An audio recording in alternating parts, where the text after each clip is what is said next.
The officer's hand was already on his gun, but it wasn't the threat that made a chill run down his spine.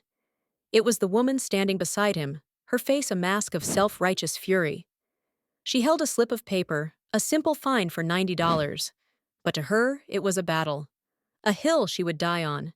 She watched with cold satisfaction as the officer's hand tightened around the weapon, ready to escalate a trivial dispute into a life-altering moment, and all because his wife wouldn't back down. The stakes were impossibly high, yet his wife remained perfectly, impossibly still.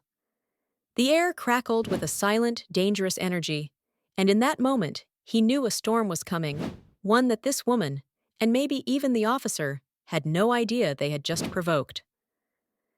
The afternoon sun beat down on the perfectly manicured lawns of the Grand Oaks community, each blade of grass a testament to the ironclad rules of the Homeowners Association, or HOA. A little girl's laughter, thin and bright, drifted from a backyard, but it was quickly swallowed by the tension that hung in the air like a thick fog. A woman, sharp-edged and impeccably dressed, stood with a police officer at the end of the driveway. The officer, a young man with a name tag that read, Officer Miller, shifted his weight uncomfortably. Across from them stood a man and a woman, his wife. Her name was Sarah. She was a woman of quiet strength, her posture a silent, unyielding line against the mounting aggression. The woman from the HOA, her name was Karen, held up a folded piece of paper. "It's a clear violation," she said, her voice dripping with the self-satisfaction of a righteous crusader. The trash bins were out on Wednesday morning. Rule 7, Section 3. The fine is $90. Sarah said nothing, her eyes locked on Karen's, a deep and unreadable calm in their depths. The man, her husband, felt his stomach twist. He had tried to reason with Karen earlier. He had explained that he was a firefighter and had been called out for a 4-day emergency detail. Sarah had been sick with a fever. They had both forgotten the trash cans in the haze of worry and preparation. Karen had only smiled, a thin, cold twist of her lips. "Ignorance of the rules is not an excuse," she had said, a phrase she seemed to have rehearsed for just such an occasion. Now, standing here, the situation had escalated far beyond a simple fine. Karen had called the police. She had framed it as a trespassing and harassment issue, claiming that their refusal to pay the fine amounted to disrespect for the law. The officer, a rookie perhaps, seemed to buy it. He had a tight, serious expression on his face, his gaze bouncing between Karen's unwavering stare and Sarah's silent resolve. He looked at the husband, a silent plea in his eyes, as if to say, "Just pay the fine." But the husband knew his wife better than anyone. This wasn't about money. This was about something far deeper. It was about honor and dignity. It was about the way a society treated its silent heroes. The husband saw the subtle tightening of his wife's jaw, a tiny flicker of memory in her eyes. It was a look he knew well. It was the same expression she had worn 5 years ago, standing on the tarmac of an Air Force base, the sound of a C-130 Hercules transport plane rumbling in the distance. The sun had just begun to set, painting the sky in a solemn, fiery canvas of orange and purple. The air smelled of jet fuel and dry earth. She had stood there, not in a crisp uniform, but in the quiet civilian clothes she had chosen for the day, a small black pin of a folded American flag on her lapel. She was there to receive the remains of Captain Thomas "Tommy" Rourke, a name she hadn't spoken in years. Tommy was the reason she had given up her life in the military. He had been her commanding officer, her mentor, and her closest friend. She had been on a special forces deployment with him in a remote, dust-choked desert far from home. A mission gone wrong, a terrible explosion, and a choice she had to make in a heartbeat. She had pulled a wounded teammate to safety, a man whose life she had saved. She had tried to go back for Tommy, but the fire, hot and hungry, had swallowed the wreckage. She had watched, helpless, as the flames consumed the fuselage. The team had pulled her away, screaming his name, but the roar of the fire had drowned out her cries. She had carried the guilt of that day like a heavy cloak.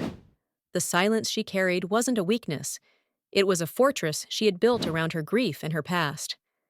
She had retired honorably, turning down promotions and awards she felt she didn't deserve. She had returned to a quiet civilian life, wanting nothing more than peace and the chance to live a normal life with her husband. The fine was trivial, but the disrespect, the utter disregard for the circumstances, was a violation of the very principles she had sacrificed so much for. It was a disrespect for the unseen battles and unspoken sacrifices she had made. Now, standing in her driveway, she saw Karen not as a neighborhood busybody, but as a personification of a world that so easily forgot the quiet heroes who protected it. The $90 fine wasn't just money. It was a demand for her to surrender her dignity, to bend to the will of an individual who lacked the capacity to see beyond their own petty rules. Officer Miller took a hesitant step forward. "Ma'am, it's just a fine. If you pay it now, we can all go on with our day." Karen's smile widened.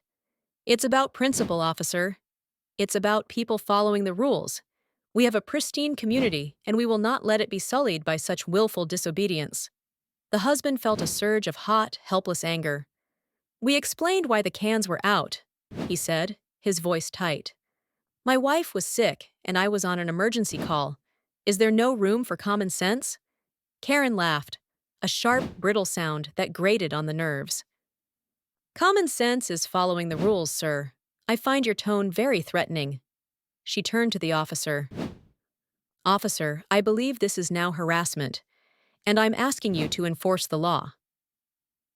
The officer looked at Sarah. He saw the stillness in her eyes, the complete lack of fear or intimidation. It was unnerving. He had seen that look before, but only in the eyes of hardened combat veterans. He noticed a small, nearly invisible scar near her temple, a thin line that spoke of a story he could not fathom. He reached for his radio. "Dispatch, this is Officer Miller. I have a situation at 1245 Rosewood Lane. I'm requesting backup and a superior officer." A small gasp went through the crowd of neighbors who had gathered. They stood in their doorways, or at the end of their driveways, a silent jury. Some were curious, some were just bystanders, but none stepped forward. Their silence was a heavy weight, a complicity that gave Karen's power an illusion of legitimacy. Sarah's husband looked at her, and in her eyes he saw a silent message. "I have seen worse than this." He knew then that she would not break. Minutes later, a patrol car pulled up, followed by a dark, unmarked sedan. A man in a crisp suit stepped out, his face etched with the weariness of 1,000 bad days. His eyes, however, were sharp and perceptive. He walked straight past Officer Miller and Karen, his gaze fixed on Sarah. He stopped in front of her. "Are you Major Sarah Rourke?" he asked, his voice low and respectful. The words hung in the air, a bell tolling a truth no one in the community had known. The neighbors exchanged glances. Karen's self-assured smile began to falter. The husband's heart pounded. He had known about her past, but the rank, the title, that was new to him. Sarah gave a single, almost imperceptible nod. The man in the suit turned to Officer Miller. "Officer, stand down." "She's with me. And you," he said, turning to Karen, "you're trespassing on her private property. Leave now, or you will be charged." Karen's face went white. "What? Who are you? This is the HOA. We have rules." The man in the suit ignored her, his attention on Sarah. "Ma'am, the Secretary of Defense has requested to speak with you personally. He wants to know if you would be willing to head the new Special Operations Training and Development Division." The information hit the gathered neighbors like a tidal wave. They looked from the man in the suit to the quiet, unassuming woman in the driveway. The woman who had been facing down a police officer over a $90 fine. Karen stammered. "But the trash cans. The fine." The man in the suit finally looked at her, a cold disdain in his eyes. "The woman you are harassing," he said, "is a decorated veteran who saved the lives of 6 of our nation's best and brightest. The trespassing you claim is happening is a result of you harassing a woman who was sick while her husband was on a firefighter detail. The man whose honor you are questioning," he said, his voice dropping, has faced down more danger than you will ever see in your life. You have no idea what you have just done." He then turned to the assembled neighbors. "This woman stood in the breach for all of you. She gave a part of herself so that you could live in a safe, peaceful community like this one. She asks for nothing in return, only for a little grace and respect." A murmur went through the crowd. One by one, they began to clap. It was a slow, tentative sound at first, but it quickly grew into a cascade of applause. Officer Miller, his face flushed with a mixture of shock and embarrassment, stood a little straighter. He saluted Sarah. Sarah's husband finally understood. Her silence wasn't a weakness. It was a manifestation of a strength forged in fire and grief. It was her honor. She had not needed to raise her voice or argue. Her quiet dignity had been enough. Karen, realizing the full extent of her mistake, shrunk back, her face a mask of mortification. She clutched the fine in her hand, the paper trembling. She was no longer a crusader. She was simply a woman who had misjudged a situation horribly. She had picked a fight with a ghost of the past, a warrior who had quietly retired, but who still carried the weight of her sacrifices. The man in the suit watched her leave, a silent moral victory in his eyes. The applause faded, but the respect lingered. Sarah smiled, a rare, genuine expression of warmth that reached her eyes. She put her hand on her husband's arm, her touch a silent promise that everything was going to be all right.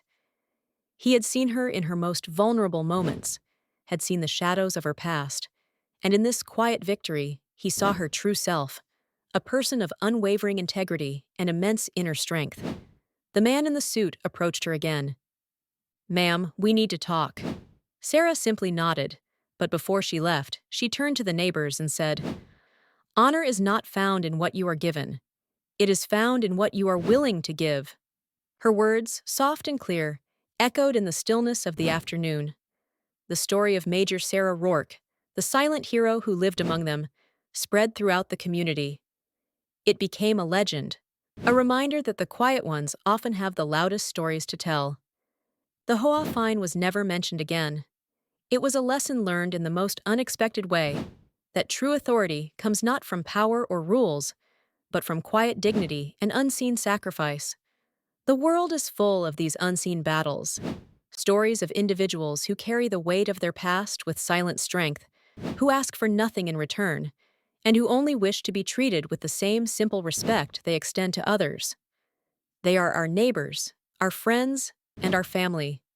They are the true silent heroes among us. They remind us that the greatest strength is often found in the calm stillness of a quiet heart.